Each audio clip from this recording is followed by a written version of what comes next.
Hello guys, welcome to ITI mech engineering YouTube channel. आज design department के बारे में ब्रीफ इंट्रोडक्शन करेंगे। डिजाइन डिपार्टमेंट होता क्या है।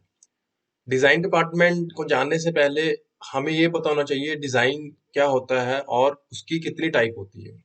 देखो, दो तरह का डिजाइन होता है, एक होता है जनरल डिजाइन और एक होता है इंजीनियरिंग डिजाइन। दोनों में बहुत फर्क होता है। जो जनरल डिजाइन होता है ना, वो कोई भी हमारी इमेजिनेशन, हम जो भी कुछ सोचते हैं वो उसको हम कन्वर्ट करते हैं डिजाइन में, बट उसमें जो कस्टमर की रिक्वायरमेंट को हम कंसिडर नहीं करते। जो हमने सोचा है वो हो सकता है वो ऑपरेशनल ना हो, बट जो इंजीनियरिंग डिजाइन होता है ना, वो जो कस्टमर की रिक्वायरमेंट होती है ना, उसको कंसिडर करके हम जो डिजाइन रेडी करते हैं वो होता है हमारा इंजीनियरिंग डिजाइन, जिसमें बहुत सारे स्टेप्स इन्वॉल्व होते हैं। ये एक सिस्टमेटिक अप्रोच होती है इंजीनियरिंग डिजाइन की। सिस्टमेटिक अप्रोच है जिसमें बहुत सारे स्टेप्स होते हैं किसी भी कंपोनेंट पार्ट को डिजाइन करने के लिए, और उसमें जो कस्टमर की रिक्वायरमेंट होती है उनको टेक कर किया जाता है। तो ये हमारा होता है जनरल डिजाइन और इंजीनियरिंग डिजाइन में डिफरेंस। अब डिजाइन डिपार्टमेंट का काम क्या है।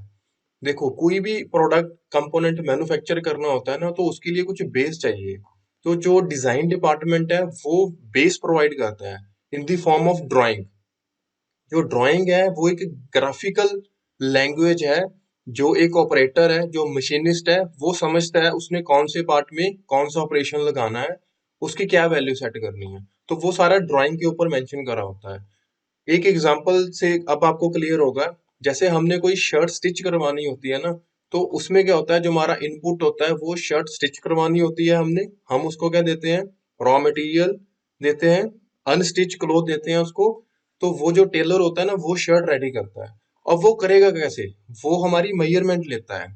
अगर मेजरमेंट के विदाउट वो शर्ट स्टिच करेगा तो उसमें बिल्कुल भी एक्यूरेसी नहीं आ पाएगी। अगर वो रेफरेंस मेजरमेंट लेके शर्ट स्टिच करता है तो वो क्लोज टू एक्यूरेसी हमारा जाता है।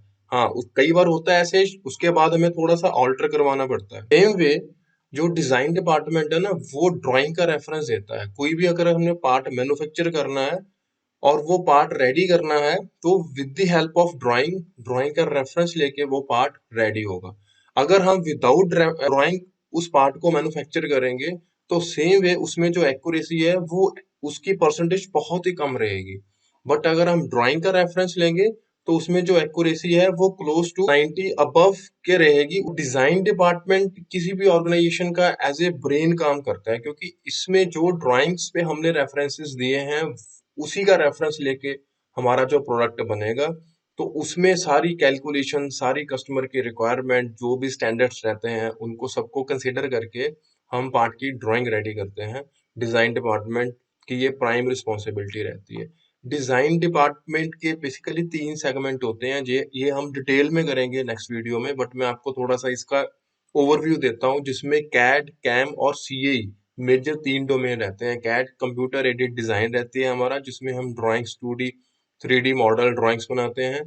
कैम रहता है जिसमें कंप्यूटर एडेड मैन्युफैक्चरिंग रहती है, जिसमें हम जो हमारा 3D मॉडल बन जाता है, जो हमारा पार्ट बन जाता है, उसकी हम प्रोग्रामिंग करके मशीनिंग ऑपरेशंस कंप्यूटर पे ही सारे अप्लाई कर लेते हैं। और उसके बाद सीएई, सीएई रहती है कंप्यूटर एडेड इंजीनियरिंग, जिसमें हम जो हमने पार्ट बनाया होता है उसकी हम एनालिसिस भी कर लेते हैं थ्रू सिमुलेशन एफईए टेक्निक्स के साथ।